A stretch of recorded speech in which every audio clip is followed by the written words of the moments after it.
All right, buddy. Hey, welcome back to the In Layman Terms podcast, where we talk all things, no fluff, just facts. And I'm really happy to have Jonathan Dewan here, Upland Capital. He's doing amazing things in land, wholesaling, and more. Welcome to the show. Thank you for having me, brother. I appreciate it, man. Tell everybody a little bit about yourself. All right. So, as Tom said, I've been wholesaling land for the last 4 or 5 years now. And you don't have a job. This is full time. This is full time. Yes. So, the last time I clocked into a job was 2019. Nice. Yes. So, my niche is actually wholesaling infill lots to national builders and mom and pop builders. And we got into that in 2020. So, once I made the transition, I kind of started to surround myself with entrepreneurs and started to read different books and get back into the Bible as well. So I started to read, and I kind of made that pivot in 2020 and started to dive into the YouTube, trying to get the knowledge and learning about different ways to make millions of dollars. You know what it is, right? So I came across wholesaling houses. And then as I kept studying, I came across land. And for some reason that intrigued me a bit more, so I kind of deep dived on that. And then I finally, it took me 6 to 8 months of just, what do they call it, analysis paralysis, right? Just studying, but not actually putting the work in. So I feel like the journey was perfect, but of course I feel like I could have took action way before. But you realize that now, and I heard this again this morning when I plugged into my start, and it said that you can always redirect yourself after you started, but you have to start. Right. And so many people forget that part. They look for perfect. Yes. And I view it as I have had one perfect deal. Everything worked out. Nothing went wrong. I don't get another one. Yeah. And if I view it that way, whatever comes along, we'll be okay. And like, hey, I had that perfect one. It was like 2019. We're not getting any more of those, right? Right. But one thing you said that analysis paralysis, that hits so many people. Okay, there's so much information out there that eventually you have to just narrow your focus. Okay, and we just drove the other day for hours. So one thing we talked about is one of my consultants, my main consultant, Gary Harper, has a client. He can't say the word focus. He says focus. Really? And I love that, right? Because it's, that used to be one of my favorite words. I try not to anymore because, trying not, that's one of the last of the habits to break. Yeah. But we need to keep that in mind. Amen. And if we can keep focused and we want to be a really tight line, not this broad thing, because then you don't get as far. Yes. I know when a lot of people are getting started, like you said, it's the information overload, and you start to ask questions that you have no business asking. Like you start to think about taxes, and if I make this, what do I do here? But you haven't even got started yet. A lot of people get to that part of the journey and don't understand. You just need to go ahead and do the journey, right? The longest journey starts with the simplest of steps. Amen. And what people don't realize is the fact that you're, like the myth, right? The demigod pushing the boulder up the hill. Mm-hmm. Well, guess what? When you get to the top, there's another hill to climb. Yeah. It's not over. And as somebody who has always tried to rush to the end, now I'm more enjoying the journey. Okay, because the magic is in the journey. It's not in the finish line. Right. Okay, because once you've accomplished whatever you're trying to accomplish, especially as entrepreneurs, right? There's another journey. We're not going to just say, "Yeah, I'm good now," right? It's like, "Oh, I want to go. Let me go do this." Yes. Okay, and we have to really enjoy the ride. Right. Okay, especially children when we're involved. Making sure the time for all of this. Yeah, no, for sure. That's true wisdom. And I know when I first got started, once I closed that first deal in 2020, it was kind of hustle mode, so I wasn't really thinking as a visionary and a business owner. It kind of was another job, right? Just hustling. But when I got to sit back, I started to see I was really chasing money rather than purpose, right? And seeing that, I was able to take a step back and be like, there is more lessons, and you can be more peaceful when you are able to enjoy the journey instead of just, this is where I'm trying to get to, right? So what you said, I agree with 100%, man. When I was younger, I made more money. Yeah. It was crazy. We were bringing in $100,000 profit a week sometimes. I was never happy because that's what I was chasing. Mm-hmm. And I lived in a really nice home on Pine Tree Drive in Miami. I was right on the Intercoastal. Yeah. I owned a condo. I still own it across the street, right? It's the only thing I have left from those times. I don't go there often because it's just a rental to me now. Mm-hmm. But I had a 7,800 square foot home. Really? Neighbor had 14,000. I was mad. That's that game, that comparison. I want more. Right, because I was chasing something different. Mm-hmm. And I was at like 32. He was 80. Yeah. And I wasn't even thinking like the difference in age. I was just like, maybe he has a bigger home. Right. And if you look at it, life that way, you will never be happy. Now I chase purpose. Amen. And that gets really lost on people because we see, as Americans especially, dollar signs. Mm-hmm. And, you and I had a great talk about this, that if you chase the dollar, the outcome for me has not been good. Right. But when I chase the purpose, I make sure we're aligned with what we're doing, who we're working with, and we're serving the clients. As long as we look at it that way first, the money will always take care of itself.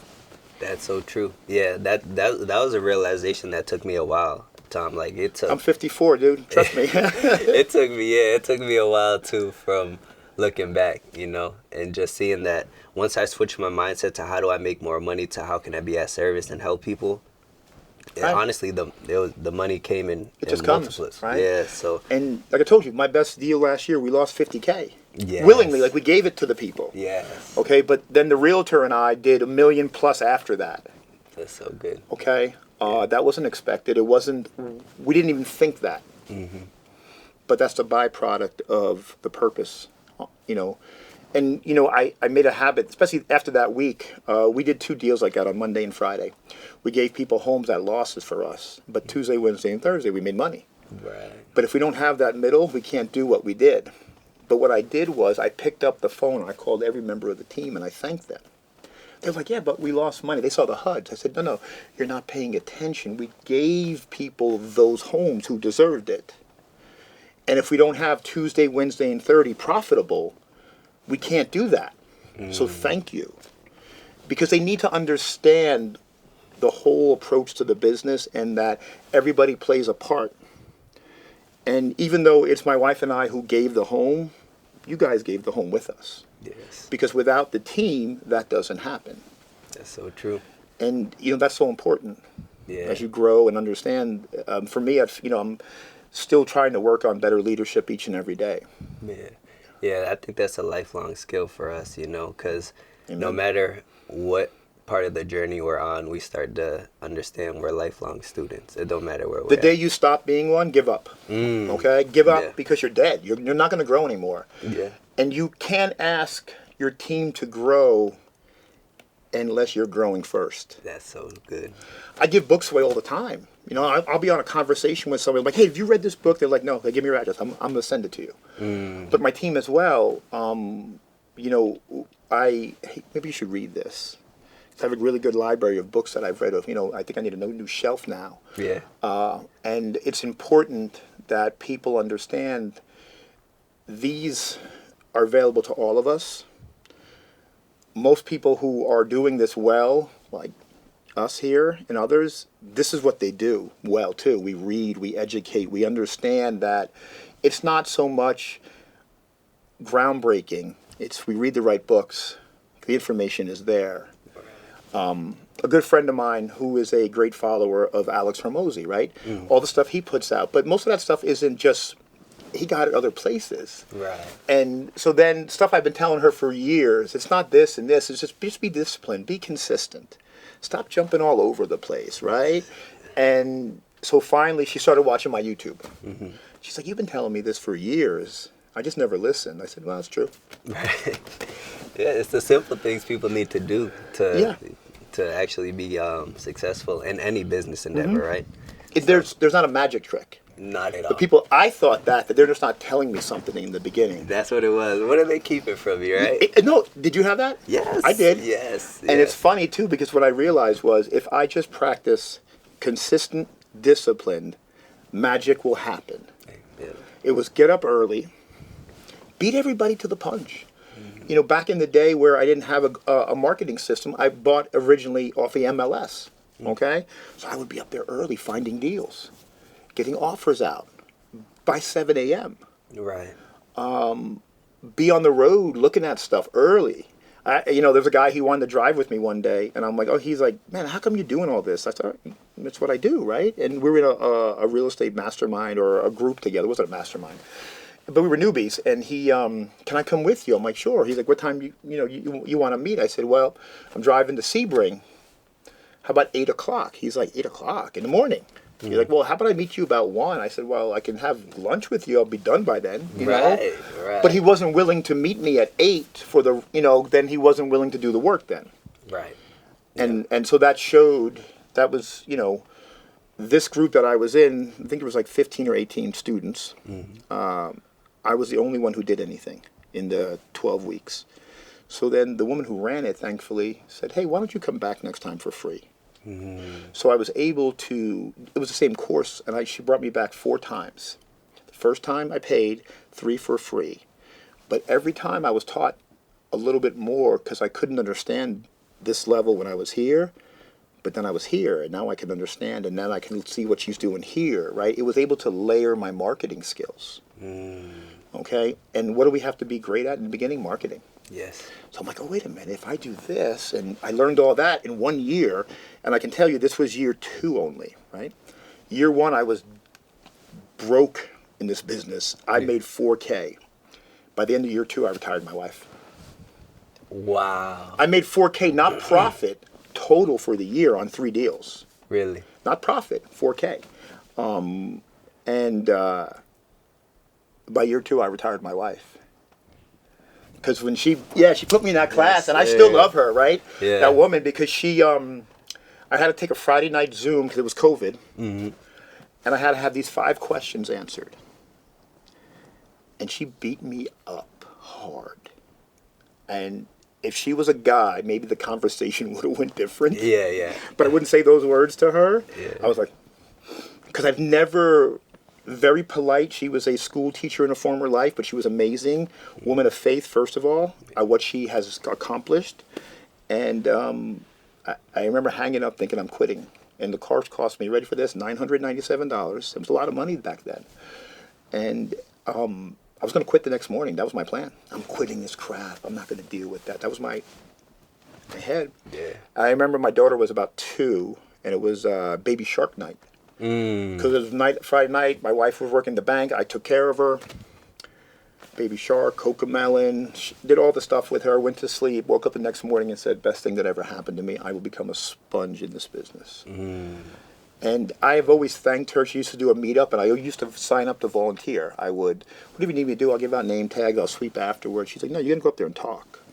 You're going to tell people what you're doing. Okay. Even better. I don't have to sweep anything. I hate cleaning. Yeah, that's so good. But it was important giving the information away that just do it, right? Like the Nike commercial. Right. But people, it's hard. The water's not right. It's not perfect timing yet. Yeah. I'll start Monday. Ready? A lot of people, September, it's like, January 1st, I'm going to start. Why don't you start now? Why don't you get a 4-month head start? Right. It's, Yeah. Everybody has a different journey and stuff, but the point of the journey is to get started. There's no journey without the start of it. But also know where you're going, okay? Because there's 2 ideas to this. You can pick your destination and accept your path, or pick a path and accept your destination. So one is being very intentional. This is what I want to accomplish, and this is what it's going to take to get there. And one is like, well, I'm just going to go this way. Right. And whatever happens, happens. I think so much of us, for me, especially younger, that was what we did. And now it's, no, this is what I want to accomplish, and how do I do that? Because then it just becomes that word we like to use, intentional. Very, very intentional in the steps to get there. Now, you may pivot along the way. I never would flip a manufactured home now, or in the past, but now look at me now, it's all I do. Like, I'm not even touching those. Yeah. Who would have thunk, right? And so that, you don't want to be completely wedded to something that may need you to pivot. That's All right, key. because That's if you a good don't, you thing. become the dinosaur. Yes. And we know what happened to them. They're not with us, right? Right. Because they're extinct. Yeah. But that for me, that was 2022 when interest rates changed. You know, I loved the COVID market back then because I had this great system. You know what it was? I put houses on the market Thursday night, Friday morning. I turn off the email. Monday morning, I pick my best offer. It was that good.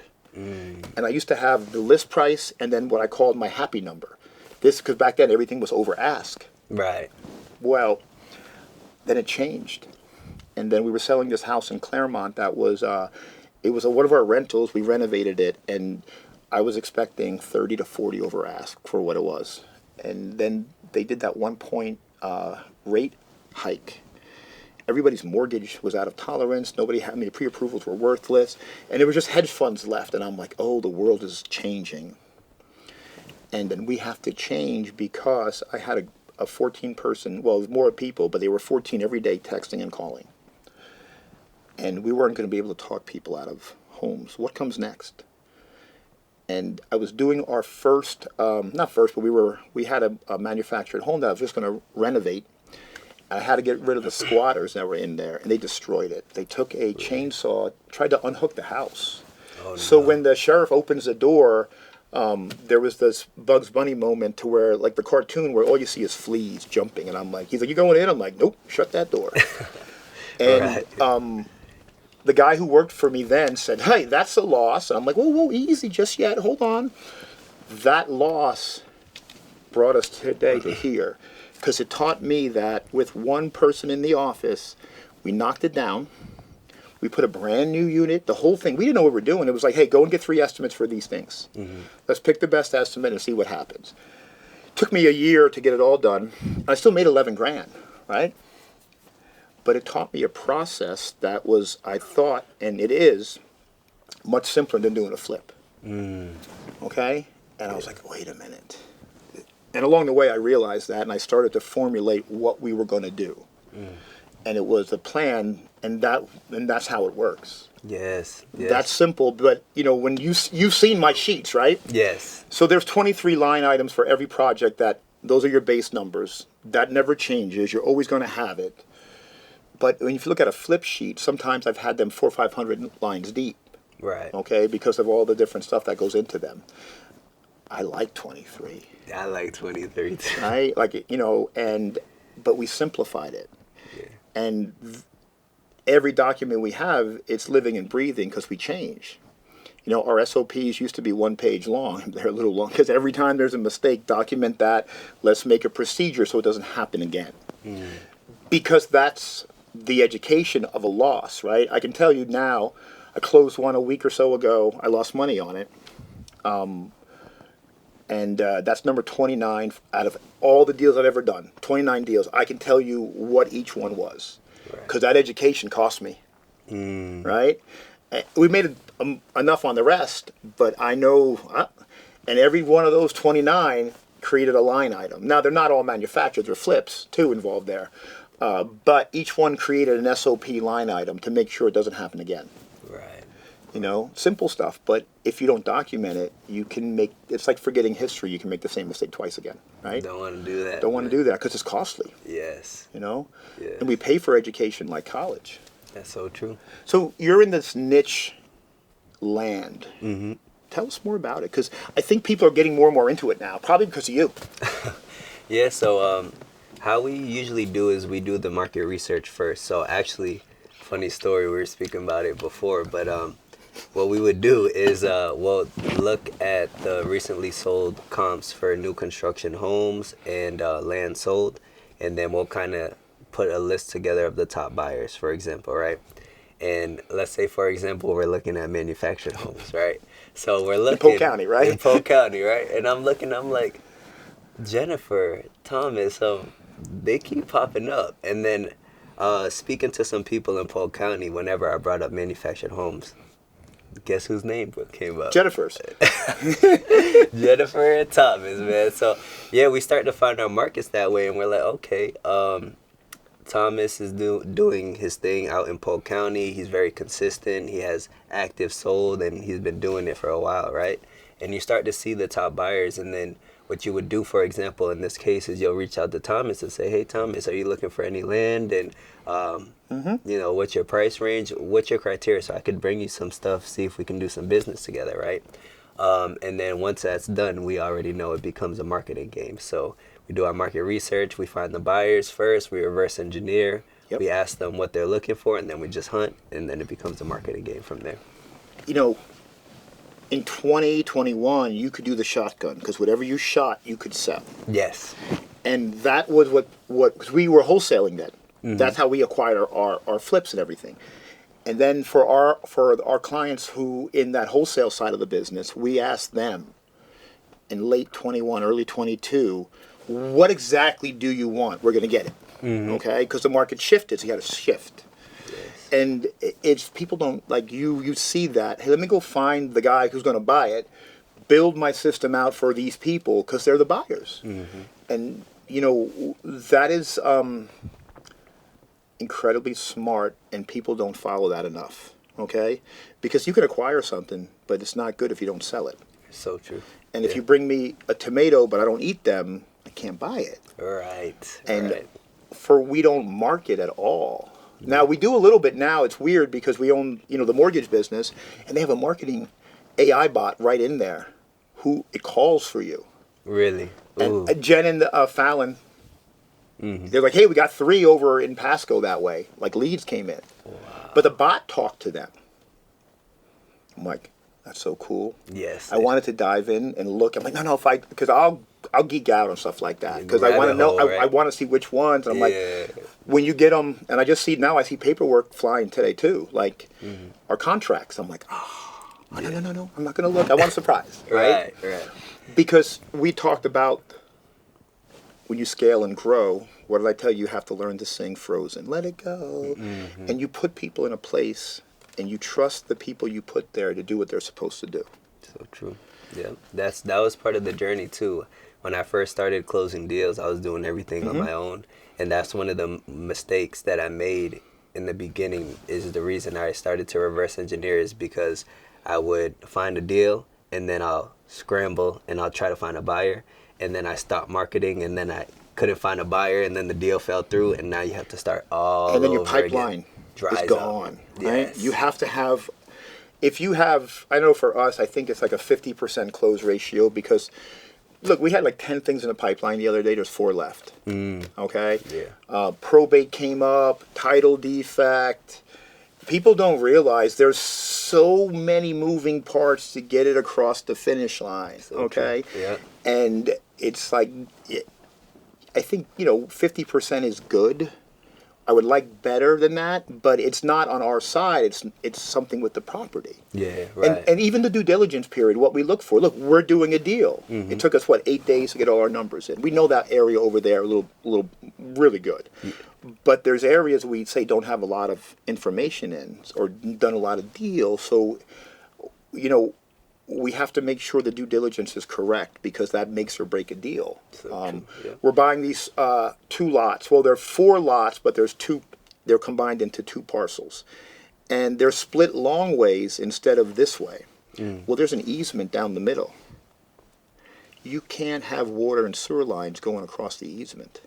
And so our plan is to buy them, combine them, and then resplit them the other way. Well, one needs a probate. I won't close on the other one until that probate's done. Yes. Because I can't use it. They're a package to me. Right. Because I can't use the one because of the line, right? Because each one has a little bit of flood zone, but they're big lots. They're like 18,000 square feet apiece.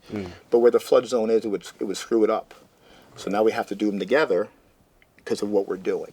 Yes. And so now those 2 are paused until the probate's done. They're like, oh, it doesn't need a probate because of this. And title guy's like, dude, it always needs a probate if you don't have this, right? I don't know where you went to real estate school or what they need to teach you. But that's part of it, right? We don't get involved at that point. It's like, hey, per a contract, we're not closing on this. But you have to. No, I don't. I want to, but it says this is a package deal. We're buying them both. Right. But yeah, you buy one now, one later. No, because then I'm just sitting on that. I can't do a thing with it. Right. It's only beneficial to me and our company when we have them both, so we can then, because what happens in Pasco County, we have to get them, Then we have to give them addresses because they're just, 00 whatever right now. And then once we have that, then we can combine them and then shift them the other way. Okay? It only takes a week to do all that work, by the way. But I have to own them both. Right. Because we've done it before. Yes. Right? And so knowing that, and this, I don't, you've met the guy who handles all our closings. Brendan? Mm-hmm. Great guy. Love him, dude, man. It's like, that's my guy, right? I'm like, there's those people who, like, I look forward to talking to him because he's rough on around the edges like myself, so we get along very well. And Jen loves him because, though Jen is not rough around the edges, but she understands there's a need for that sometimes. Yes. And that's Brandon's job. Love that, right? He's on top of it for sure. Oh, yeah. I mean, so I met his wife. His wife was handling the TC for this, the first lot I did in our community, just so you know. I thought the realtor was, like, amazingly smart, and I've come to realize that was completely opposite. It was her. And then I said, I'm going to hire her company. I want that on my team. Wow. Imagine just putting her here. And then we sat down on a Google Meet with them, and we worked out to where she's like, you know what? It's my husband and I. We have a team, but I can dedicate him to you all the time. And then we just talked for 2 minutes. I'm like, absolutely. And I've never looked back since, right? There's never been a time where I said, because my thought was to always train somebody in-house. I can't get that experience like that in-house. It would have to be me, but he knows more than me. My attorney, who's amazing, said he knows more about contract laws right now and real estate contracts than he does because he deals with it every day. And what's that value? What's that worth? Right. I look at not the money side. I'm looking at what it brings to me. Because when he knows all the nuances, when he makes an addendums up, it's ironclad. Because he's protecting us correctly. Right. Because the goal is still, in the end, we don't want to make sure we lose dumb money along the way because it happens. Right? And he's like, oh, if you did, he looked at some of our past closings that screwed up. He was like, if you had done this, I'm like, all right, dude, I don't need to be critiqued, but you can look at them just to make sure I don't do it again. Right. I trust them. Like, and so those are the people, like I told you, when you find them, they're never money motivated either. They're mission motivated, right? And because then if they're money motivated, I always call them mercenaries. And they will never go the extra yard needed every time. Because there's a dollar. And if you like, that becomes very transactional with people. Yeah. For sure. No, I can see that for sure, man. Yeah, that's so good. Yeah. Tell us, like, we've had a bunch of talks. What is your next big move in real estate? Because you're 30 years old. Yes. We've had a bunch of talks about this. Not a bunch, but like I'm always asking you, like, well, what's next? When are you going to do your rentals? When are you going to do this? Because you know enough now. Now it's time to build wealth through what your knowledge and what you can do, right? Yeah. So I would say what we're doing is something that I'm very excited about. Doing the infill lots, it was kind of copy and paste, but what we were speaking about before, I was like, it's not much more to learn here, right? Like, I need to continue to grow. So learning different exit strategies. There was actually a deal that fell into my lap where I started to learn about, splitting and replatting and stuff. So, all these different opportunities instead of just wholesaling. Yep. I started to realize that there's a lot of opportunity out there to start to learn different exit strategies. So the manufactured homes, it looks amazing. Land entitlements, and actually starting to build a portfolio, because like I told you, that's one of my biggest mistakes is after 4 or 5 years wholesaling. Everyone says that, right? Everybody says that in the wholesaling space, that they didn't do that soon enough. Yes. Especially because you were doing mostly land, but the wholesalers who do houses, why didn't you keep those? Yes. That's the mindset though. A lot of people get in, and why do people start wholesaling? From my experience, is because it's the easiest way to. The barrier to entry is intelligence-wise and monetary-wise is very low. Like for land, it's very simple. The builder's paying 80, you get it under that, and you make what's in the middle. That's it. Like you don't have to make it more complicated. But understanding that, we need to understand that's not where you stop. Right. And a lot of people get stuck in wholesaling, and it's a great strategy. They're on the wheel, right? Yes, that's what it is. And then another thing I notice is the financial intelligence part too. Because a lot of us didn't grow up with money like that. So when we're making $10,000-$20,000 at a time, if we're not taught how to use the money as a tool, which we spoke about, then people are gonna go out, start keeping up with the Joneses. I had 11 cars. Yeah, my man Thomas did it the best. 11 cars. Yeah, man. So yeah, that's another thing that people need to understand before. Is just to understand that money is a tool. Don't chase the money and use it to put back into the business and grow and learn and get around the right people and be at service, of course, you know. And you're getting that at a young age. I got it later, so you're going to crush that part. But it's just when you just break through and you say, okay, you have to learn to make money when you're sleeping. If you're not, if you're only doing it with your wake hours and your hands, or however it is, it's the keyboard warrior, right hands, you have a problem. Yes. And that's what rentals will do.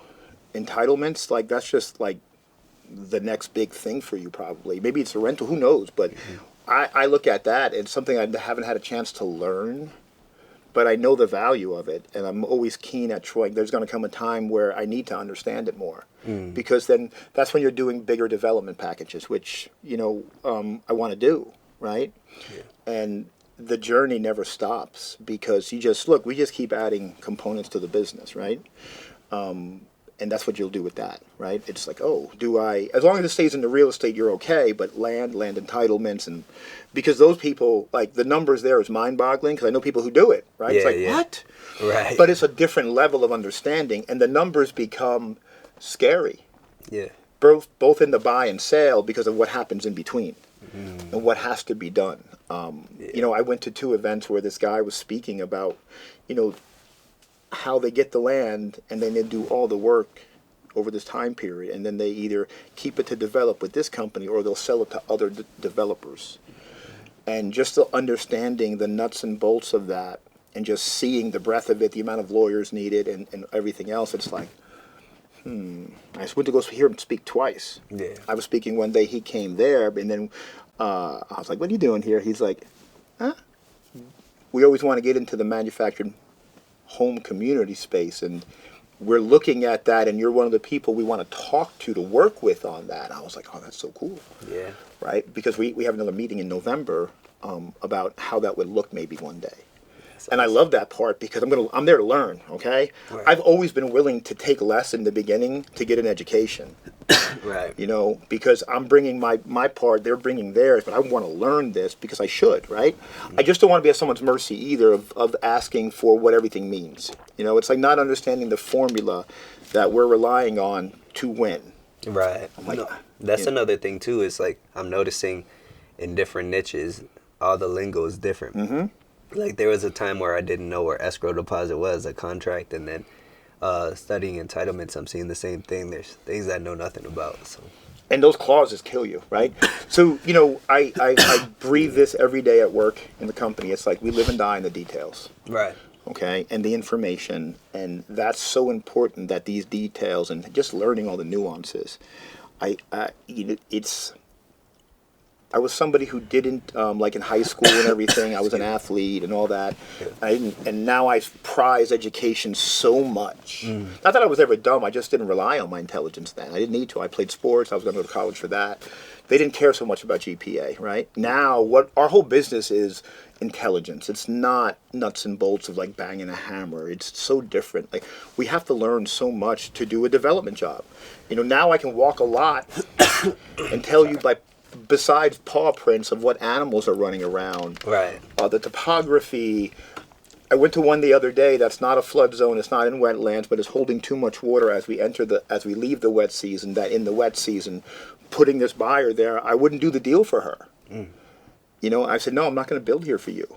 And this is why. And they're like, yeah, but it's not that bad. Yeah, but it's September. Right. In April, May, June, it's going to be bad here. Because that's more the rainy season, right? It's starting to dry up a little now. We're not out of it yet, but it hasn't been a really wet time. If that's what's there now, imagine when it's really wet. Right. And just learning that is so important, because I could have put her there. She was willing to take it, but I wasn't willing to make her live with that either later. That's what we were talking about, though. The story you told me about the cabinets and stuff like that, you start to see... we do this business to be at service and not to make money, and that's the reason that we make these decisions. It's like, if we wouldn't want to do it for family or friends, why would we do it to anybody, right? You know, how you do one thing is how you should do everything. Amen. And like, look, a year and a half ago, I was 227. My daughter saw a photo of me when I competed years and years ago, like 30 years ago. Yeah. She's like, Dad, how come you don't have those bumps on your stomach? I was like, oh, okay.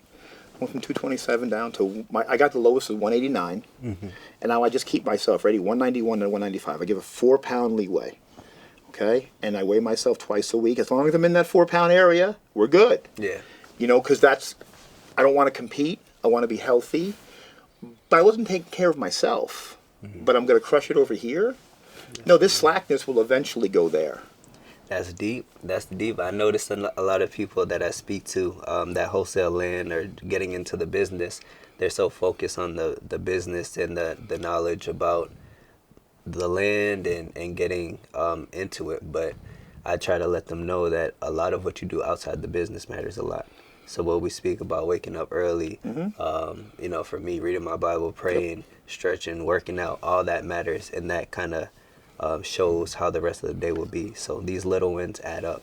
And if all you're doing is, and you don't have no schedule or time blocks, or you don't know where your time is going, then But when that world starts, yeah, things can change. So you have to make sure you're taken care of first. yes, Oxygen mask, right? On the plane, put yours on so you could help others. right, yeah, And I have a plaque that says that oxygen mask in my office. Because when that slips, everything else does. When my routine is, as soon as I wake up, sometimes I might wake up twice. It could be too early because I can get up really early sometimes. And I'm like, I just sit there for a second. I'm like, not ready yet. yeah, I fall back asleep. I don't do it too often, but when I do, I do. Then I wake up, okay, good, roll on my knees. I thank God for the 24 hours he may have given me. Amen. I'm going to use them to the best of the abilities he has given. yes. And then it's stretch. I read and stretch, and then I work out. But while I'm doing that, the first thing I try to do is I put in the AirPods, and I put on some devotional. Before my brain decides what it thinks, let me tell it what to think. And if I tell it what to think, my day is good. If I let it decide, we start the crapshoot. Yeah, Because it can go back to being mad, upset, this happened. yeah. Just be thankful for what we're able to do right now. That's And, so true. you know, we just spoke about this where yesterday, I got out of work an hour. Monday, Tuesday, Wednesday were incredibly long and great days, though. But I said, Thursday, I'm leaving at this time. And I was almost an hour later than that, but I still did what I needed to do, which was walk. Walked, I bet you close to 8-9 miles yesterday, total. But at one point, I just did a 4-mile walk. And then I went to go pick up my little girl at school. She was she didn't know I was coming, okay? She was just like, I could see the face. And I wish I took a picture because it just lit up differently. She's like, Dad, it's you. What's that worth? What is So that good. moment worth? And then it was, we went to go get ice cream. She's like, oh, we're going to go over here. No, we're going to go to see our guy, Mr. Softy, at a store. Can I get what I want? I'm like, yeah. Yeah. But I know not worry. Don't worry about it, right? So, but mommy's gonna. Don't worry about her, all right? Still took a picture of him. She's like, I can't believe you gave her that. That's all right, you know. But then we sat there for an hour and just me and my 8-year-old and talked. So We good. planned today. Okay, she's doing cheerleading. Not really a big fan of that, but okay, all right. It's very structured. Okay, so she has a game tonight. But after the game, we already planned what she wants to have. Like we're gonna do. So I have to travel for a lot the next 2 weeks. I don't like I like being home. I'm a homebody. I want to see my family. They still want to see me, so we're good. And so tonight we're doing. She likes Flipper's Pizza. We're gonna get Flipper's Pizza. But we just saw the movies a few weeks ago. Bad Guys 2. Our favorite movie is Bad Guys 1. It's like Ocean's 11 movie as a cartoon. It's really cool. Like I've seen it 100 times and I watch it all the time. Yeah. And so now it's out on Amazon Prime. So we're gonna buy it. Because she's going to watch it 1,000 times. We're going to watch it again. Nice. Okay? But that's being very intentional with her day today. Okay? Because I'm going to be there. And to do that, we have our time. I have a meeting. And then I have this time to finish and be there. That's so good. Because I promised her, right? Yeah, that's so good. You have children? No. Okay. You will. Yeah. Hopefully. Okay? No, you will, right? If you Yeah. want them. I never wanted them. Now, if I could have 10, I would. My wife says no. It's like, no, okay. Because if you ask me what I do, I tell you I'm my children's dad. I'm not an entrepreneur, though I am. That's not what I do, though. All right. So when I go to my event this week and they ask, it says Aiden and Ella's dad, My son saw that one day. He says, why does it say that? I said, okay, think about it. He's like, okay, you didn't get it. I said, when do I stop being your dad? He says, never. There you go. So if that's my identity, I can never get lost. Wow, that's right? so good. But I didn't always think that way. And we go into deals and people say win, lose. I say, no, would my children be proud of me if they knew everything? That's so good. Okay? And it's a different way. Like my son at 16, oh my God, 16, right? I got him at 4. Mm-hmm. He was a pair of ears, right? Mm-hmm. Now he's like almost my height. He's not there yet. But he weighs more than me. Mm. And, 2 summers ago, he checked me. He said, hey, he calls me Pop. He says, Pop, you could have handled that better. He was scared. You could see it at 14. Yeah. And I was like, I looked at him. I said, you're right, I could have. And then he seemed, because I have a little bit of a temper. He's seen it, not at him, but other places, right? Mm-hmm. But the fact that he was able to say that to me, I gave him a lot of, showed his courage, and it showed, like, the man he's becoming. Yeah. And then we were in LJ, Georgia. We sat in a river on a tree that was bent over. Mm. We had fishing poles. I think we had no bait, though. And we were just out there talking for hours. Because that day, he became a man to me in more ways than just height, right? Because he stood up for what he thought was right. So against me as Pop, right? And I was like, no, always do that. And he's done it. That was only one other time since then. Now, I also view it as, think of lions, right? You're in a pride. You got the old guy, old lion. You got the young one. They kind of got a roar once in a while. And I said, hey, remember, I'm not that old, right? Mm-hmm. And because he was doing jiu-jitsu and I used to box. And came home one day, he was playing with me. He almost flipped me.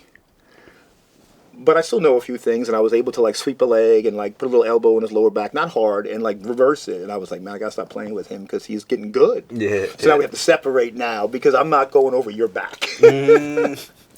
That's so true. But the father part to me is my favorite. Yeah. Watching the kids grow and become everything that they can be. Yeah. Because I'm a hard dad. Mm-hmm. Not easy. I have 3 rules. Good Christian, good human, good student. That's it. That's so good. But Amen. Who decides those rules? I do. And yes, sir. And they live up to it. That's so good. So you'll be, you'll find it and you'll do it, and it's just amazing. Yeah. I was, for the second one, I was in there the whole time, right? Mm-hmm. Delivery room. I remember we were at the hospital. And my wife got the epidural, and I was always told how hard and how long. Man, it was like, honestly, with my little girl, 2 breaths, a push, and done. I'm like, that's it? You told me this was going to, but the nurse and the doctor, they weren't thrilled with that. Yeah. When I said that, because they didn't know my sense of humor. But then I saw my daughter's, she has my chin, and I have like a Fred Flintstone toe, right? That big, toe on both. And I saw that, I'm like, wow, those are my toes. That's my chin. I don't need a blood test. I'm good. Now my wife is like, oh, you're an asshole. Yeah, that's so funny. But they didn't get the joke, right? Yeah. They weren't really happy. But just therefore, it was amazing. And again, it was something I never wanted, and now it's all I would want. That's so good. Yeah, I do look forward to that too. And I feel like that'll bring even deeper purpose, right? Like you start to do things, probably bring another level of selflessness. Like nothing is about you now. Like you got to do things, and it shouldn't never just be about you, right? But I like that. Now you're able to go ahead and remember. I love what you said. Like, would my kids be proud of what I've done or how I handled the situation? So, seeing things that way, it's so good. So you're able to go ahead and operate from even a higher level of integrity, right? Yeah. Because you're responsible for everything that happens to them. So true. And everything that goes into who they become. You're the filter for it. Because you're letting it around them. Whether it's, like, I don't bring a lot of people over to my home because my children will equate that with they're okay. They're good. We don't just bring anybody around. We don't bring them everywhere around people with us. Right. I don't know who these people are. Because it's a cocoon in some ways, but we're preparing them for the world. But they realize that if I bring someone to my home, they're in my home. It's different, okay? And just that wasn't how I thought of things before. because I didn't have children, I guess, was part of it. And, we're responsible. When we had Ella, my wife had 4 months off. At the end of 4 months, I had a different business. I owned a trucking service. I switched my days off. I started working weekends instead of having weekends off, and took 2 days off in a row during the week. And so my mom kept her 1 day, my mother-in-law kept her 2 days, and I would have 2 days. Okay? And I did everything with her from 5 months to... I got into real estate, so 2 years later. So for the first 2 years, basically I was with her 2 days a week, and we've had daddy-daughter day forever. And I would just get the little back thing or the front thing, I'd put her there, and it was like I had my little goggles, she's looking at everything. I got her all the different car seats in the back as she grew, and just we went out and did things. Awesome. I have her in this one, Claremont has this one location, it has little tree houses, it has a little dollhouse there. So I have her where she can't even stand up on her own in the doorway. And every year for 8 years, and I have a photo of her in that doorway. Now at 8, she's bigger than the doorway. It's like, and I look at that, and I'm going to tell you, I'm not such an emotional person, but I'm like, I get a little, as you should, right? As you should. Because one day, guess what? I'm not going to be there for that. True.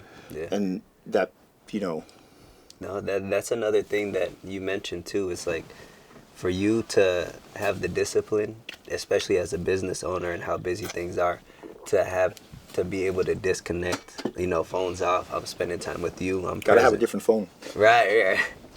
Yeah. But that's something that I deal with too. Like sometimes my mind is always running, so it stops me from actually enjoying the present moment. Being present, yes. Being conscious. Right. So. Well, that's why I did it. We were on vacation. We were playing miniature golf. Forget where we were. Oh, we were in Brevard. We had an Airbnb right on the beach. We were there for a space launch, right? My mom was alive, and she only had a little bit of time left. And she's like, man, I want to get on the beach again. But she couldn't walk. So I got a beach house, and I couldn't get her to the beach from the house. It was too far. I got one of those golf carts that had the fat tires for the beach. I put her on there, and I drove her to the beach. Because she loved the water. And she only had a year left. So that was the last time. But then they had a SpaceX flight. And we were a mile. It is so amazingly bright. It's just all of a sudden, it was daytime right underneath, right? Because you're watching this. Like, wow. We're just sitting out in the backyard watching this clear, beautiful night. And the moment, and then what I noticed was flicking through emails. Mm. No, I'm not doing this. Yeah. Got a new phone. You know what it doesn't have? Email. Not a lot of people have the number. Yeah. It doesn't have social media. It has Audible, YouTube, a wallet, and text and call. Because you know what I can't be? Can't be intentional in there if I can be gone into my emails. And that's what and I couldn't trust myself. So that's what I did, right? I called it the Pookie effect. Remember that movie, New Jack City? I heard about it, but I didn't see, that shows you showing my age. Because so you have Chris Rock, who's addicted to crack cocaine, and when his name is Pookie, the crackhead. Yeah. And he says that shit just be calling me. That's emails, right? For us. Right. And then I just have to, if I don't know about it, it's not a problem until I know about it. And thinking of it that way, I didn't have enough discipline. I probably still don't to not look. So therefore, I just had to solve it a different way. Like, I don't bring my phone upstairs. When I'm done at work, it stays in the office. Do not disturb in the office. Why keep the temptation around you, right? If you could go ahead and remove yourself from it, whatever it is, then you might as well. You shouldn't come upstairs, right? Yeah. I live upstairs. I don't work upstairs. And I have to, there's this transition to where I leave the office and I go up the stairs. The day is over. Right. I don't want to deal with work up there because we shouldn't. Because now there's schoolwork, there's homework. That's our living area, right? The office is downstairs and it just works out. So let's not bring the office upstairs. I like that. You know, and that's just a separation. You know, when I go on vacation, I just was away for a few days and it was so amazingly different to unplug because my wife took my laptop, took my phone, She gave me back my phone so I could drive into here because we were local for my podcast, because I have to be able to make sure that people got here in case something happened. This is where they're going to get a hold of me, right? And no one has that number. I'm like, well, use that phone. Then I have to get the number out. She's like, okay, so I had it for like 2.5 hours. That was it. Yeah. When I got home, she was like, just like that. I'm like, what do you want, money? She's like, no, I want your phone right now. And then she put it out on the, it was like a credenza in this area. When I went to sleep, she put my laptop there, she put my phone there, so when I woke up, it was there. Okay. But she cares enough, right? Yes. Yeah. And so my partner, my love of my life for sure, cares enough to take care of me like that. And to not divorce me. And we agreed to not work together. Because that wasn't good. You told me about that. We were talking about that with Derek. I'm like, oh, no, dude, don't. do It that. changes everything. Yeah. We were with somebody the other day whose wife's going to come into it. I'm like, oh, dude, don't. Yeah. You sure? I'm like, don't. Don't do it. Don't do it. Because it changes the relationship, Yeah, I can right? see that. Yeah. If you want to stay married, don't work together. At least it doesn't. For us, it didn't. Our personalities are so different. I'm this way, she's this way. It doesn't work. And you can't hold them accountable and stay married. It Right. doesn't. No. We end up not talking. We were in bed and like not even looking at. I mean, Yeah. I still love her. She still loves me, I think. Right? I hope. And so, but now it's only been a few weeks since we made the decision. Everything's great. We're back to being the joking away because your kids notice the difference. And I noticed that when we were having those times where work had got us not talking, everybody's doors upstairs is shut. When we're not having those times, everybody's door is open. Wow.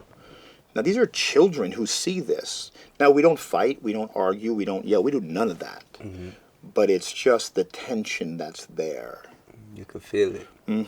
Yeah. And because my nature with my love language is service, what I'm going to do for them, but I annoy the heck out of her on purpose. Right? That's how she knows I care. Right? In one of the ways. Yeah. But she'll joke around and say that if I was to come home from a trip and don't do that, she'll stab me. Yeah, right. That's the joke. Yeah. Because like I'll be like, oh, okay, I'm in the office and I got a minute. I will go run upstairs just to bother her. Like, so she's Guyanese, so they call it botheration. I'm the king of that. Oh, yeah. I will just go annoy her, pinch butt, slap butt, do whatever, right? And it just drives her crazy. But she loves it. Yeah. I know she does. Yeah. But she has to complain, right? But when you realize that in your partner, you know, can I like to put up with me for 10 years like she has? That's crazy because I wouldn't put up with me. You know, because you know how entrepreneurs are. We're driven. It's like but you have to have somebody who kind of pulls you back a little bit. That says, hey, take a moment and look at this. She's the first one who really started to teach me about valuing my time and doing different things. I used to be one of those, like when I never wanted to live in the suburbs, but then we do live in the suburbs now, okay? And then it's like the lawn thing. I kind of like doing my lawn. So then we have children, and I would cut my lawn in the summers twice a week myself. It was perfect. I had a pair of lawn scissors. It was that dumb, okay? I'm like, ah. So then she's like, why don't you just hire the guy for whatever it was back then? Then you'd have 2 hours for your children. I was like, but the lawn wouldn't look so good. And she's like, go find 2 more hours with your children. I was like, ooh. And I didn't just jump over and do the 2 hours with the children. I thought about it back then because it was like the lawn, though, right? I think my children are more important. And that was part of learning that I can pay someone to do this. I can't pay someone to be dad. And it was like, what? But I didn't understand that's what it was, right? Yes. If I don't go and pay someone, someone's going to be teaching my children what I don't want them taught, maybe. And it wasn't caged that way, but that's what I made it in the end, because that's what it is, right? Because we are so easy to say, hey, here's a phone or a tablet, don't bother me. That's not parenting. So that's true. Getting them out of your hair. Yeah. And then what are they into? I see that. Right? Yeah. And that's where it goes crazy these days. No, I see that a lot too. And for me personally, like I said, I don't have any children and stuff, but I want to be the one to raise them. I don't want, the iPad to raise them or YouTube or whatever it might be. I want to be unless they're watching our stuff. Yeah, right. Exactly. But yeah, just to be present and just to spend time. Right? That's the main thing. That's why we're entrepreneurs, though, right? My parents didn't do that. They couldn't do that. They didn't understand that. And it was a different time. And we've learned all this. So therefore, our greatest students should be our children. People can pay us for all the knowledge, but the people who are in our home, we got to make sure they get it. Like my son and I read books. We've read a bunch of Ed Milet, who I really appreciate when we're going to other things. And I have a really simple deal with it. We read a book, and if he doesn't ask me questions, we don't read the next one. Okay? Like that. Yeah. And until he finishes this book, because we decide, we don't go on to the next one.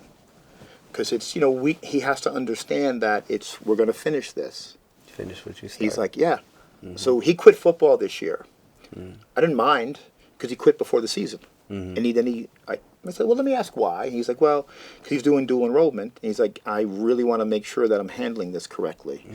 Because he earned my truck, but he has to pay for it if he doesn't get all A's the next 2 years.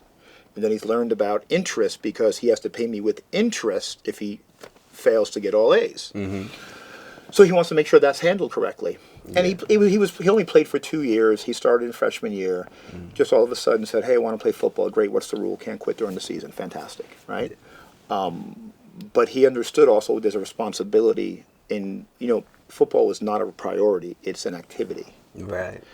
And this is your job. Your job is school. But I appreciate the fact that he understood that. That's so good. No, I remember you telling me, and he's like, what happens if I don't get all A's? And he answered, I pay you for the truck. And you're like, nope, let me tell you what interest is, right? So that's a good way to be able to teach him a lesson in that too, and then make sure that the terms are there, right? So yeah. The world's going to teach him anyway something, right? Right. And it's better that we show them this is the byproduct of good and bad, okay? Like he used to not make good deals. He's learned to make good deals because we put it in writing. Okay, so he was my driver this summer. I didn't have to pay him most of the time he went to work because he wasn't prepared. We made a deal, and there were he had to be ready with 5 or 6 things every time, and every time one thing caught him.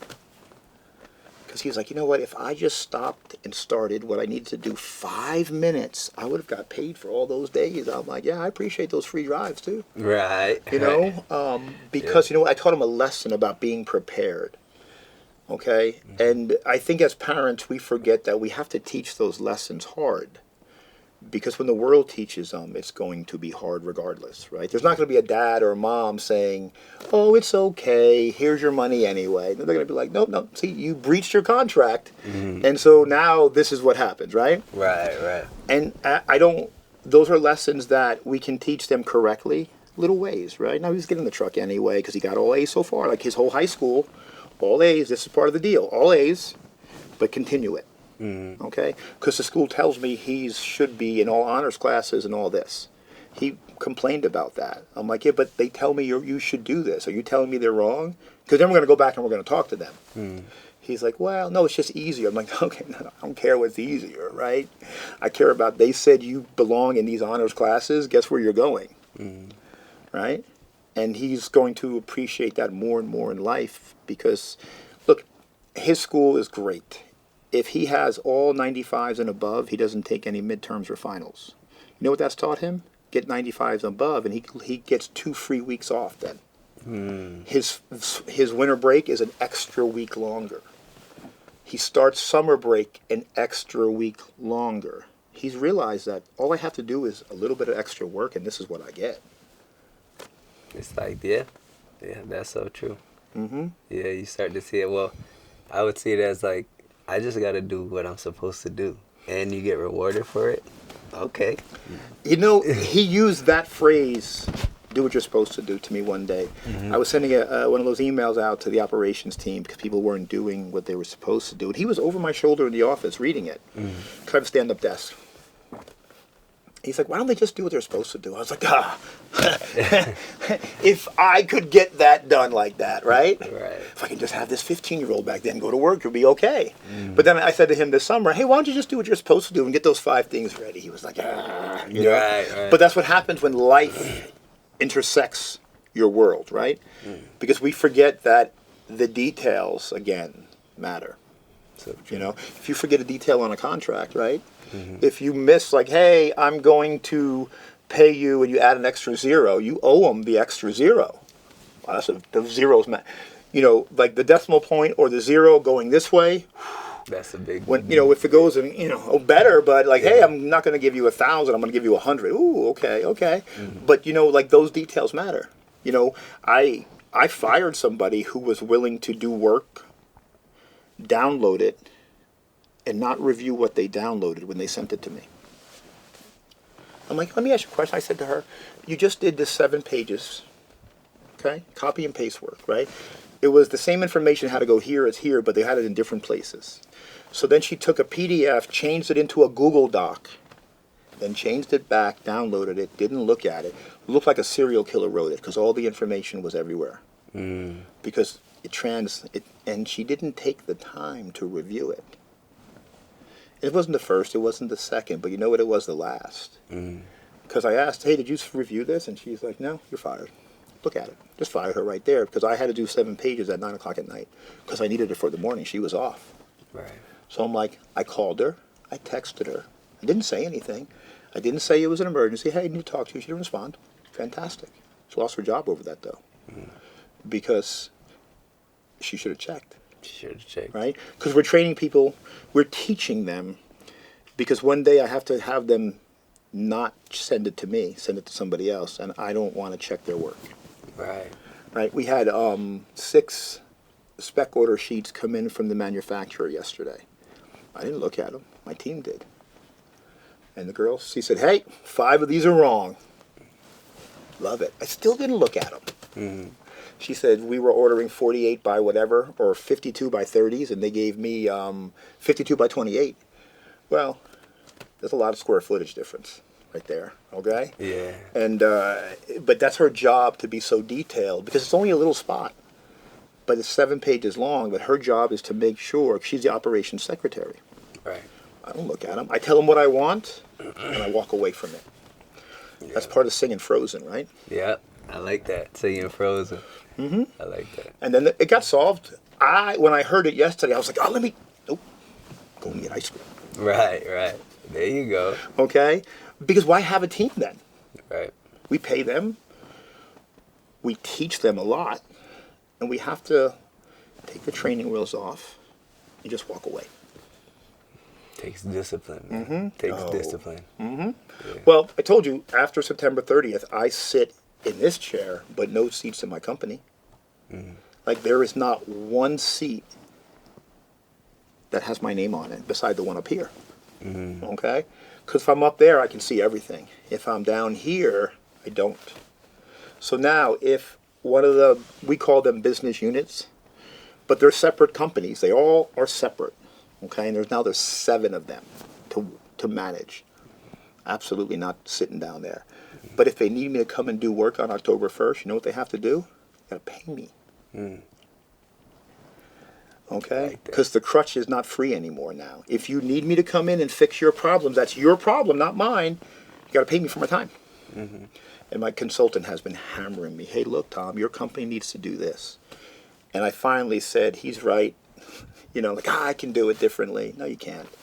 I didn't listen. I wasn't a good listener for him, right? I'm a good listener for sometimes, but sometimes I think I can do different. Yeah. He's like, oh, I don't see you on your chart. Yeah, you were right. He's like, I know. That's all he said. I know. Because he'll let me fail. He'll tell me, because, he's like, how many times will I touch a stove?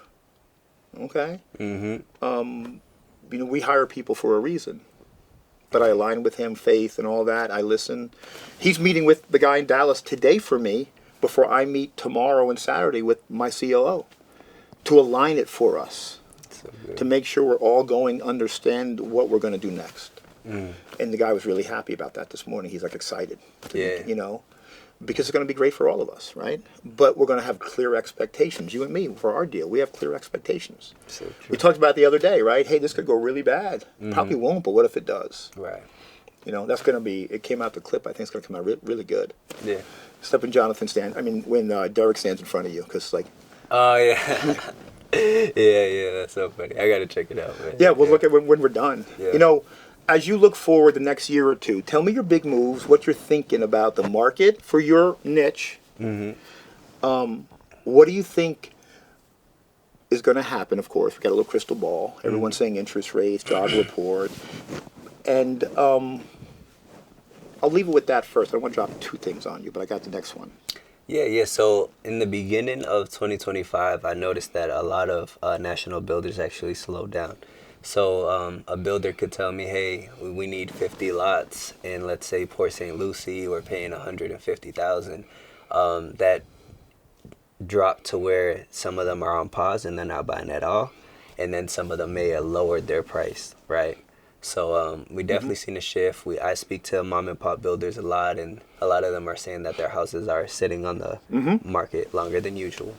So it seems like the interest rate should be cut in a couple weeks, so we'll kind of see how it plays out. But they're already pricing it in now. Yeah, I'm starting to see that. Now they're having conversations. Is it 1/4 or 0.5% now? So, well, wait till you see that job report. Tell you only 22,000 non-farm payroll. Oh, that was this morning too. Yep. Yeah. Yep. So yeah, hopefully that helps their decision to go ahead and do that, right? But yeah, as I continue to grow in the land business, I definitely want to just get into the different exit strategies. And then I noticed when things got slower, I started to look at my numbers from wholesaling and assignment fees versus actually taking land and adding some type of value to it and then selling it, so more land flipping. And I noticed for like 20 wholesale deals that I'll do, all I had to do was 5 flips and I can make the same or more. So you start to see this, and I started to target bigger parcels and being able to split, subdivide, do reports like a DEP report, make sure there's no wetlands, and then provide that to the builder. So people need to understand the longer you stay in the deal or the more value you add, the more you're able to sell the land for, right? As a developer, yourself and stuff, so if somebody brings you a lot and it's ready to go and you can just go ahead and start building, you'll probably pay more than if we got to go through the due diligence and stuff. So yeah, just seeing how I can do more of these value adds for bigger parcels, and then of course studying the entitlements and stuff as well. I love when you say that, but being of value to somebody, right? Yes. Because that's where the magic will happen. So true. So true. Yeah, I noticed that like there were certain markets I was in where I was wholesaling land, but the builders would always ask me for certain criteria, right? Let's say it's tortoise burrows, or here it might be surveys, or here it might be wetlands, right? And I took the initiative to start doing these reports myself, and then now, let's say they wanted to pay 80, now they're willing to pay 85 just because they're able to go vertical. So me paying an extra $500 to $1,000 for these reports added another $5,000 to the spread. So just learning what my builders need. That's a good return. Yeah, to be able to do that. Now don't get me wrong, sometimes I get the reports and there is tortoise burrows and they're expensive. Yes, they are. So Mr. Turtle. Yeah, but have you run into an owl yet? A burrowing owl? I've heard of them, but no. They're like, forget it. That lot is a wrap. It's over. Yeah. That's the owl's lot. It's not yours. That's so crazy. Okay? Yeah. Because they're endangered. They're endangered. The turtle is protected. Right. Do you know why it's a protected species? The owls? The turtle. No, I don't. Because like 100+ other species of animals will hide in its burrow during fire seasons and all that. Really? Yeah. And I thought they were endangered. They're protected. I'm like, oh, okay. Yeah, they were speaking about it. I know in certain areas, I don't know how it is now, but they were speaking like it's over like 5,000 to safely remove about them. 6 to 8 grand. Yeah. Right. You got to get a guy out there, a survey. It just stops everything. Yes. We're doing one for one of our clients right now who he hired us to come in. I'm like, to fix the title issues and what was going on at the thing. I said, hey, do you want us to go look at the lot? Anything? He's like, no, I just need you to make sure that we're at the closing table correct because of these problems. Okay. We came in a little bit early, but I would have, and he, whatever. It turns out people who he sent there didn't tell him there was a turtle. So the first time we go out there, it's like, hey, did you get pictures of the lot? And he sent them, and the pictures it didn't show the tortoise because it was already staked off.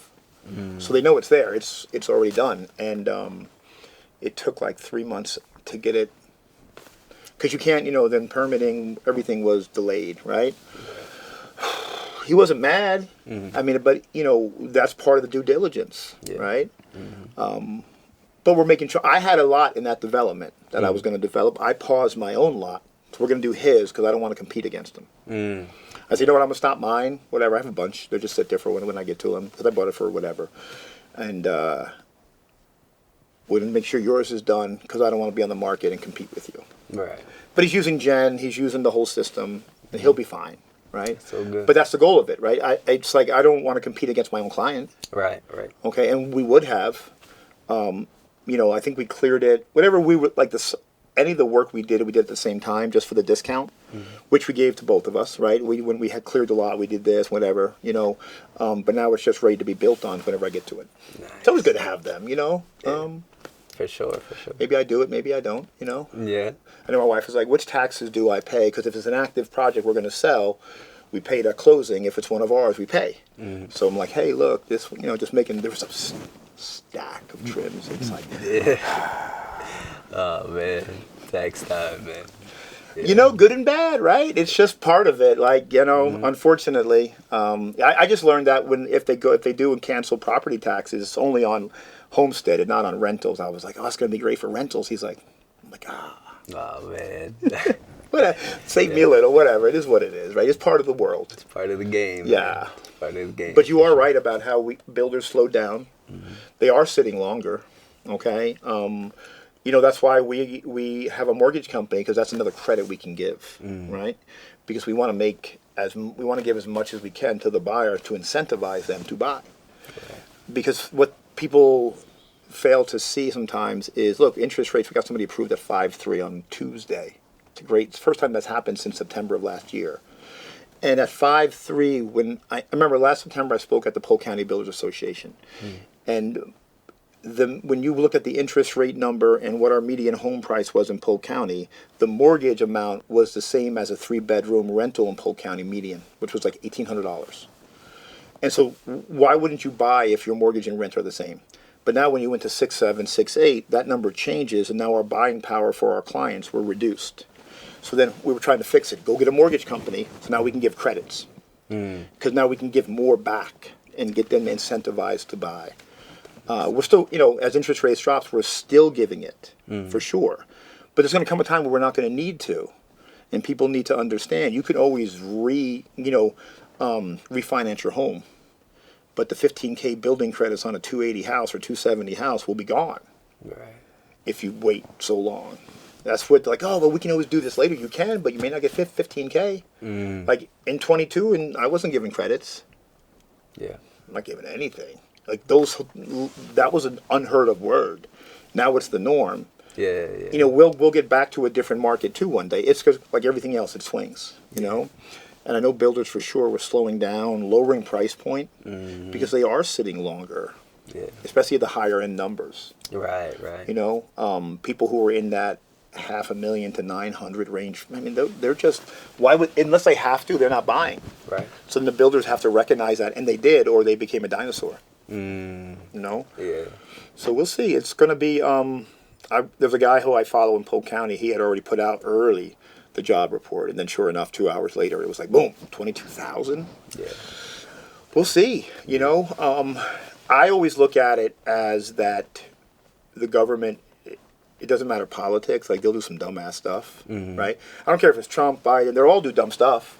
Look, when we had 3% interest rates, they weren't borrowing money to refinance the debt. Well, then they had to borrow because they have to borrow, right?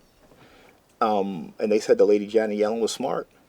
Well, obviously, she didn't refinance the debt at the lower rate. Now it's double the cost. Right. But she's smart. Okay. Right, yeah. It's like 0 interest rates on a credit card. Well, you would take that every time. Every time. That's how I bought my stuff for the house, I told you. Yeah, right. It's smart. Okay. That's so true. Well, how many deals did you do this year? This year we did about 40 deals, 40 to 50 deals. So last this year? is assignments and land flipping. And then last year we did closer to, actually about, 60 to 70. Now... we still got 4 months left. Yeah. So I noticed that as years are going, the deals are getting less, but the assignments or the fees are getting bigger. So at first I was doing more volume where we'll make maybe 3,000 to 5,000 because a builder, wants a bunch of lots, so we'll just market there.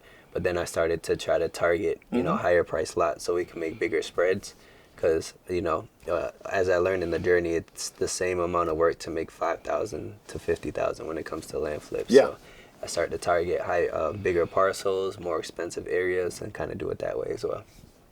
I learned that when we were wholesaling and doing everything, it was easy to market in the woods and get stuff. Still couldn't sell it. Yeah. Right? Yeah. We always sold it, but it wasn't what we were looking for. Then we just, when I was starting this business, the iBuyers got really big. I OfferPad, Zillow, all that. Yeah. And they pushed us out of the main area. Like I had to go to Sebring and Avon Park because they wouldn't go down there. Right. So I learned the business all the way down there. I still have a sizable rental portfolio there because of it.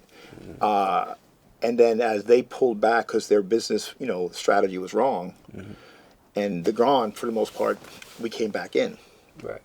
And what I learned was it was still the same amount of work whether I bought in Palatka or Polk. So let me just go to Polk and just hammer where I know I'm going to be able to buy and then sell it. Right. Because nobody wants to live in Palatka probably, or Pomona. Yeah, no, for sure. Market research is one of the most important things in my business. So, yeah, we want to make sure there's demand. We want to make sure there's no construction going on. We don't just like to buy in random areas. We don't like to sit on properties, That's what, Zephyr Hills, for instance, right? I can't get enough from Zephyr Hills because most of it's 55 and older. I don't want to work there, right? Or land you don't own. But if you look at my first search is active pending sold, 3 miles, 6 months, and only for manufactured mobile, not the other stuff yet. And then I look at that, and then we check also. Then the next filter would be 2010 and newer. Okay, and then we love when we see like I just saw one yesterday. It's like 370 active pending sold, and more than half were the sold. Love that part. So then there's demand. And then when you filter it out and you look at, there's not a lot of new units there. Yeah. But then you look at in single family now, and you see where they're good, the good price point, and we're going to be so much under that as a new unit that this is a great area for us. Nice. So I'm just giving you that's where we're looking hard. Okay. Okay. Because there is it's a bedroom community of Tampa. Okay. And it's an easy commute for people. It's a good place to live. It has a lot of good family environmental things to bring them, right? The beach is there. Taxes are low, except impact fees are crazy in Pasco. Yeah. And so there's reasons to live there. And they could work in other places, but commute easily. And that's like we are, if you think we're big in Polk, we're bigger in Pasco. Really? Yeah, because it just feeds into Tampa. Right. Whereas the problem with Polk is I-4. Yeah, that's so true. It's like I got to go through Champions Gate in 27. Yeah. Because you can tell them, hey, from Polk City to Orlando, it's 30 minutes. Yeah, at 4 a.m. That's so true. Yeah, I take that drive every day. I come this way, man.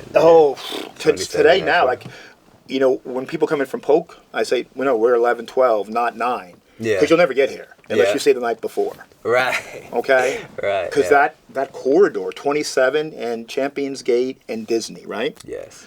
Like going home in the afternoon, that hop on from Disney, forget it, traffic jam. Like that, when you come by SeaWorld and you go over and down, that's just stops some days. It's like, because the company I was in the consulting business, they had an office in the south part, but they were downtown. And I would work in this office like once or twice a week, and I would have to get on that at like 5:30. Like, why am I doing this? You're right. And then I just said, I'm not doing this anymore because I hated commuting anyway. Yeah. I'm just not doing it, right? Right. Okay, so you've educated yourself to get better assignment fees. You became a value. And would you think that is probably the biggest break in your business for you as you learned the business to add these things on to be a value for your clients who you serve? Yes, I think understanding how you can be at service to everybody, all parties involved, right? So sellers, buyers, builders, title companies, realtors. Honestly, one of the most efficient ways we're selling deals are with realtors. So I would go ahead and reverse engineer to look at the land sold and see the top realtor that understands land, because we both had the experience with realtors that some of them don't understand the business, especially on the investing side, right?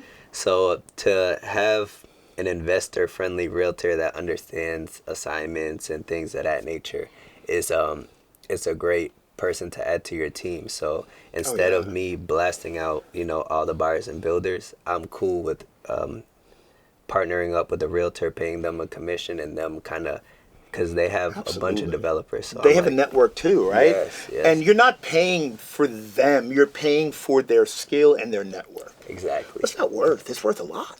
Yeah, it's honestly, a lot of people ask, why don't you just go around them and go directly to the builder? And I'm like, y'all not doing the business right. Like, relationships. The fact that that's like Snake. a scenario in your mind, it shows like you really want the money more than building relationships. So I don't mind paying a realtor to go ahead and get the deal sold, because they're usually selling the deal higher than what my builders would pay anyways. So it's covering what I pay them for the commission, plus we're making more. Right. So understanding that. But yeah, as you said, it's just, actually building genuine relationships and seeing how everybody that's involved can win. So, this is relationship business 101. And if people are just transactional, you're not. People will not pick up the phone if it's just $1 for $1. Yeah. Okay. And sometimes you're just going to, like, you could call or I could call, and we help each other, and it's not what you're going to do for me. Mm-hmm. Because when I call you later on and need something, I'm sure I'm going to get it. And that's their business. Yeah. And people who fail to see that, like what you just said, go around the person. I've never done that. Now, I've waited for a house that the guy had under contract to go back on the market, right? Because his price was too high. I said, dude, there's no way. Like, knowing the repair numbers. But let me tell you, if he fails to close, I'll call them and make them a real offer. Okay, and they might accept it or not. Right. But I know I can't do it at that price. Right. I'm going to respect your contract. But once it's back on open, it's a different story. Right. Just like, but the realtors and the people you partner with, you're partnering with them for a network ability. Okay, because they're plugging you into a different area or a different skill set or group of people that maybe you're not into, and that's such a value. Yeah, and it got to the point where the realtors would tell me, hey, actually my builders are looking in this area too, so they point me to a different market, and in that market we're able to do some but that's crazy the relationships, numbers. right? Exactly. Because so this isn't you're not playing one-on-one basketball, right? You're not just shooting like free throws. It's a team event. So true. Yeah. And the team is different than just who's right in the office with you. Right. That's what I asked you the question earlier, right? I'm going to ask you now. Would you rather be a commodity or a specialty? Yeah. Okay. Yeah, when you first asked me, I was like, commodities. The first thing I said that too originally. Yeah, like gold and silver, and I think about that. But then wheat's a commodity. Rice is a commodity. You want to be rice? Right. But no, I would say specialty for sure. Yeah. You want to because you're valued more. Yes. Okay. It's like the title company you deal with. You bring all this value because you bring volume.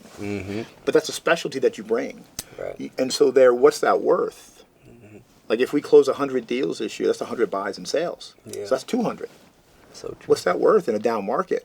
And I use that analogy with my own operations team in the sense that when we go and get an estimate, we're not one deal, right? We want to work with people all the time. Right. But we have to be cost effective. So true. We have one demo company that will give you an estimate no matter what. They're always double everybody else. So you know what I said? You're not allowed to use them anymore. Right. Okay? Because every time it's half. At a $22,000 estimate, did the work for 12. We got an estimate for one lot, 13,000. We did them both. There's two, 13 each. We got them done for 6,100. The same work. Okay? Yeah. It's like, no, you can't use them because we want 3. And then in the sheet, there's the lowest, the medium, and the crazy one. Right. And as long as this person can do the work correctly, they have the license, we're going to use them, but then we start giving them volume. I may not ask for a discount in the future for volume unless I'm doing multiple at the same time. We have 4 lots, 1 street, same neighborhood. I want a discount because you don't have to come out different times. You don't have to mobilize all your equipment, right? So if I give you 4 of them, what will you do? Right. So I want that all with the demo for clearing, with the septic, with the well people. I'm putting them all in the same time. Now, I'm not putting the houses in the same time. We're going one at a time. but I'm going to do all the other work first. Yeah. Right? I remember, yeah. Am I competing against myself? Right. But I'm going to do all my infrastructure because the saving, I think we figured it out. I'm saving about $20,000 or $18,000 by doing that. Really? That's considerable, right?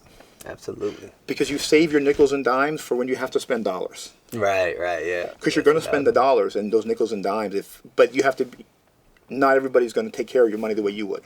Right.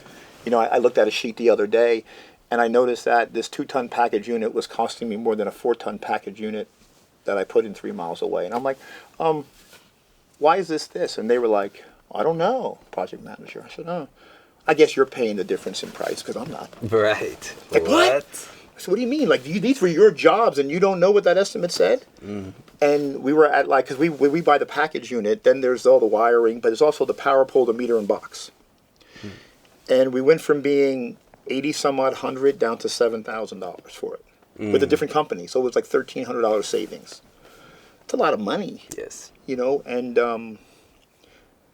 that was another conversation. It was difficult. Like, what? You know? Yeah. You know, like in this same house, it took me 9 months to put the unit down because the county said, no, you have to connect the city water and sewer at the street. Mm-hmm. Well, it's not the street in front of my house, they thought. It's the street up the block. Right. And they told me, oh, you got to tear up the road, you got to put back a DOT quality road. But you don't have one there now. I'm not paying for it. I had to get an engineer and architect to show them where it was because they thought it was right in front. The cost was $100K to do the road and run the pipes. Not spending that. The whole deal is $137,000. Unit, land originally, all the work. Right? Yeah. But it took 9 months to get all that done. Mm. Okay? Yeah. Now I just saved $7,000. I didn't have to put a new well in. That paid for just my holding cost. Mm. Because the well was only 70 feet away. Can't have it 70 feet from the septic. Got to be 75 or more. But it turns out the neighbor, you always talk to your neighbors. When he's out there, he's like, yeah, you guys know the well is really up front here. They just put the pump over there because they wanted it closer to the house. And I was like, what? And now the well is 86 feet away. Nice. I've got to put a new well in now. Yes, right? Sir. And so that saved me $7,000. That's the 9 month of interest right there that I'm paying. I just got back. Because we talk to people. It's like, I don't get it where people just don't have a conversation. Right. The neighbors all across there. You know, hey, how you doing there, Bob? Mm-hmm. You know, because they're looking at you like, what are you doing over there crazy? Right. And the guys just say, well, I don't have time for that. No, you do. Look, you should. And then have you ever learned how to use a divining rod? Me either. I thought it was voodoo. The guy's like, no, this is how you track it. And the guy has like, it looks like a wire coat hanger. And it's like you put it over, and I thought it was BS, right? It was crossing and uncrossing as you move over the pipes. Mm-hmm. And so we tracked from where the well pump is now to where it's going to be, just with a divining rod. I got a video. I'll show it to you. It's really cool. That's so crazy. Right? Yeah, I got the guy working. I'm like, yeah, that's garbage. Let me see. I'm video, and I'm watching it go like this. Mm-hmm. And it was correct. You know what we're going to do? We're going to put a little part of that video into this segment. Just to show people. Right. That's fire. So if people want to get into, one, following you, you're on YouTube. Tell everybody where you're at. Yeah, YouTube, Instagram, and TikTok. It's all The John Duong. TheJonDuong. Yeah. Okay. Mm-hmm. Okay. And if people want to get into what you do, what should they do?